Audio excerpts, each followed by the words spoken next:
Hello everyone, Neil Tappin here from Golf Monthly, and welcome to this video in which we are looking at the 9 things the pros are doing that maybe, just maybe, you're not. These are all things that pros are doing either in practice, on the golf course or away from the golf course that are really helping them to perform week in and week out. Those little tips and tricks that could make a big difference to your game if you start doing them too. If you're new to the Golf Monthly channel, please do hit the subscribe button to make sure that you don't miss any of our videos. Hit the like button if you like what you're watching. And also, tell us, have you seen the pros doing anything that you've tried that's really worked for you and your game? We would be interested to hear any ideas that you've got. But let's head out now onto the golf course here at the London Club and find out what the 9 things the pros are doing that perhaps you're not. Okay, so the first one on my list relates to warming up. Now, I appreciate this isn't the most exciting topic in the world, and I'm sure that everyone out there knows it's important to warm up before they play golf, but how many of you out there warm up before you go to the range or you go to the practice ground? I expect the answer to that is not many.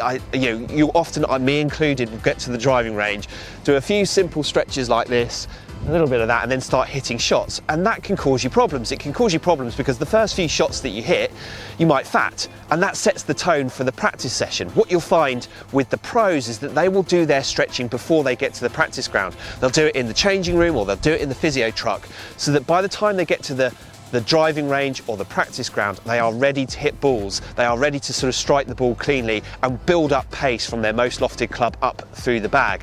So take a small leaf out of the book of the pros, do a little bit of stretching before you even arrive on the practice ground, and that can make a big difference to your session as a whole. It can make sure that right from the first ball to the last, you're warm, you're ready to go, and your body is working exactly how you want it to.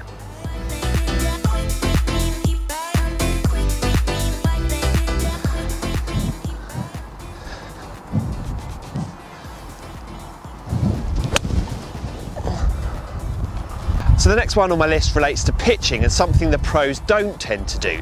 The pros will very, very rarely hit a flat out pitch with their most lofted club in the bag. The reason for that is that if you're hitting making a full swing at a short shot with your most lofted club, you're going to be creating a lot of speed down by the ball. Speed means backspin, and backspin means more flight. And for the pros, that is something that takes control away from them. Remember, this part of the game is all about precision.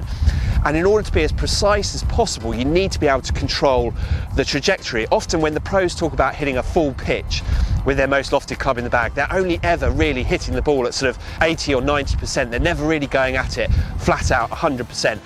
By taking just a little bit of pace off the swing, they're able to create more control over the ball flight, and ultimately that helps them hit the ball closer from inside 100 yards.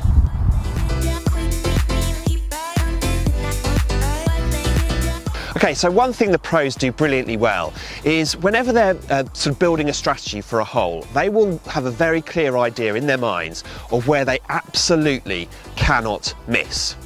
Now, to give you an idea of exactly that sort of thought process, this is the 11th hole here on the Heritage course at the London Club, and the number one place you cannot hit it on this hole is in the trouble over the back. There is all sorts of, very long grass, flags right at the back of this green as well today, and so your chance of getting up and down if you've gone over the back are virtually zero here.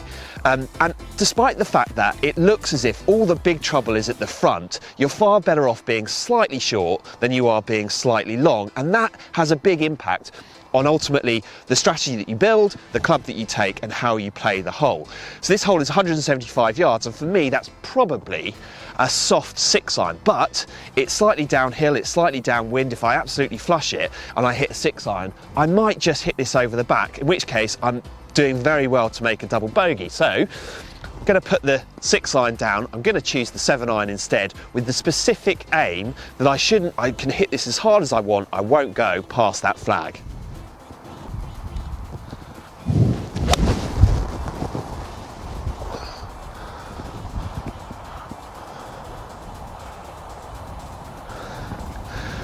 A little bit right, but it's on the green, it's short of the flag, definitely shouldn't be making more than a bogey at absolute worst. One thing the pros are often very meticulous about in practice is when it comes to their putting, are they starting the ball on exactly the right line? It's very easy when you hit putt after putt after putt, in practice especially, to start slightly pulling or slightly pushing your putts without really even realising. Suddenly that can affect everything in your stroke and the way in which you stand over the ball, and suddenly you can lose your confidence very quickly on the greens.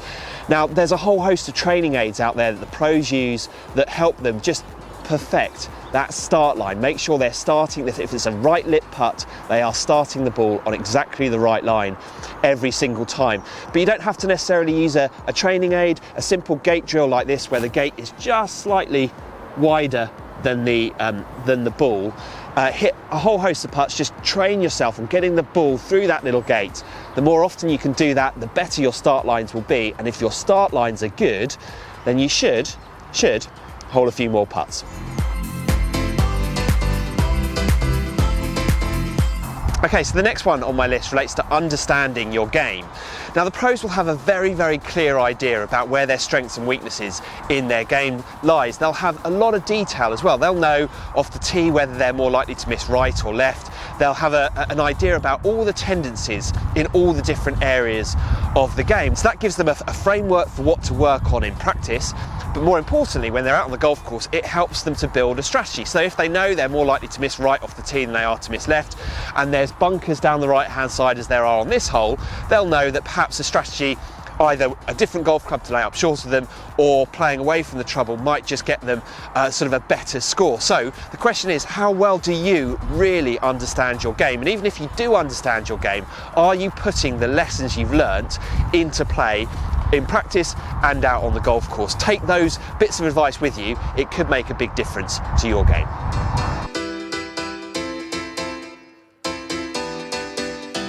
Okay, so number 4 on my list relates to the mental game, and there's no two ways about it. The pros are definitely taking the mental side of the game very, very seriously indeed. They understand just how the mind, when it works for you, can have a huge impact on the quality of the performances you put in on the golf course. And I suspect many of you watching this will also understand just the impact the mind can have on the way in which you play. The question is, are you doing those little bits of work that really train your mind to think in the best way possible? And the answer to that is, well, possibly not. There are lots of different things you can do, from the way in which you practice, performance practice, putting yourself under pressure in practice, to the way in which you sort of process every round of golf that you play. One thing that I've done over the last few years that's really worked well for me is that after every round of golf I play, I get a notepad and I write down the sort of 5 best shots that I've hit. I sort of write them down in quite a bit of detail, just to sort of reflect on them, just to get a log of some of the best shots that I've hit. I'll then go over and I'll read them over again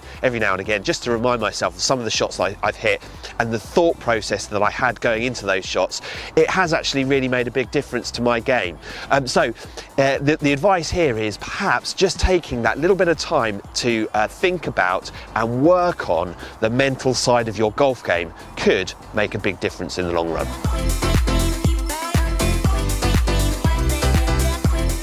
Now, the next one on my list relates to building a very, very clear vision in your mind for exactly the shot that you want to play. And you need to do it on every single shot you hit on the golf course. I'm sure that you probably already know that you need to do that. You need to have a vision for the start point and the ball flight you're looking to achieve. But do you do it on every single shot you play? The pros do. The pros will have a very clear idea in their minds. For instance, when they're chipping, they'll know the sort of flight they're looking for, they'll know their landing spot, and they'll know what to expect in terms of how much run they're getting.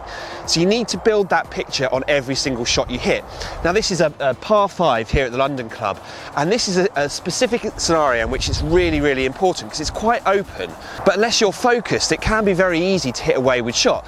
So in this scenario, I'm picking my start point, which is on just on the right-hand edge of the green bush on the left-hand side, just beyond the fairway, and I'm looking to just hit a small fade off that bush. And I'll be focusing very hard on trying to do that. I'll have a picture in my mind of exactly the sort of ball flight I'm expecting. It's something that Jack Nicklaus spoke about years and years ago, something that he did. He ran a sort of almost like a movie vision in his mind for the shot he was looking to produce.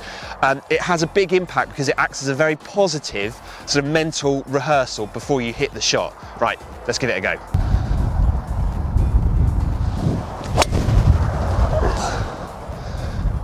A little bit necky, but it goes to show I had a very clear idea of what I was trying to do. It wasn't a great swing, it wasn't a great shot, but the ball's on the fairway.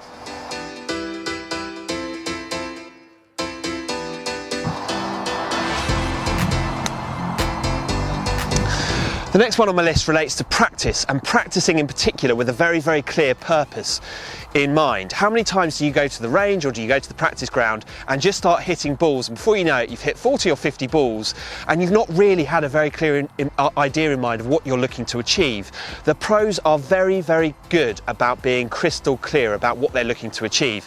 Now, it might be on the driving range that you're looking to improve something technically in your golf swing, in which case, obviously, advice from a PGA pro and then going away and working with some of the drills they've given you or exercises they've given you can make a big difference. Other than that, don't forget performance practice, putting yourself under pressure in practice to help you out on the golf course can really help you. And then also don't forget the short game. So this is a drill that I often use. I love to practice my short game a bit more often than I do. Sadly I don't, and I suspect it's the same for many of you out there. Having a drill like this is I put a towel down roughly where I would expect the ball to land. It's a landing zone drill, so it gets me thinking about where I want the ball to pitch and giving me an idea of how far it will run with each club in my bag. That can help me out on the golf course become very focused on the flight, the landing spot and the roll. All good things when you're out on the golf course. So have a very clear idea in your mind about what you're trying to achieve in practice, because that can make a big difference to you when you're competing for real.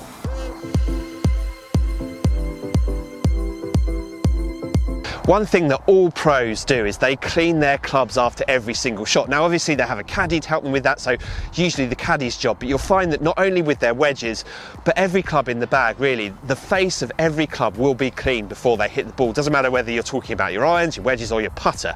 Anything that gets trapped between the face and the ball will affect the outcome. Ultimately, that's what you need to remember. Now, the face of my wedge here, you might think looks pretty clean and might be good to go, but actually I can tell you right now, a tour player would want to give this a good scrub, would want to get some sort of brush or T-peg out to get between each of the grooves. You can see how much dirt is coming up between each of the grooves, and actually this is going to affect the amount of spin you get. This is going to affect your control when you're chipping and the ball flight and spin that you get when you're hitting pitch shots into the green. So just take a little bit of time, clean the face of your club before you hit. It will give you a more reliable, more consistent outcome. So there you have it. That was our list of the 9 things the pros are doing that perhaps maybe you're not. I hope you found that list interesting and useful, and if you do have any comments, anything that you've seen the pros doing that you think could help amateurs as well, please do let us know. Leave comments below, tell us what you've seen. We'll get back to as many of you as we can. Hopefully we can share some of this information around. Also, please do like the video if you've liked what you've seen, and hit the subscribe button to make sure that you don't miss any of our videos. But for now, from the London Club, it's goodbye.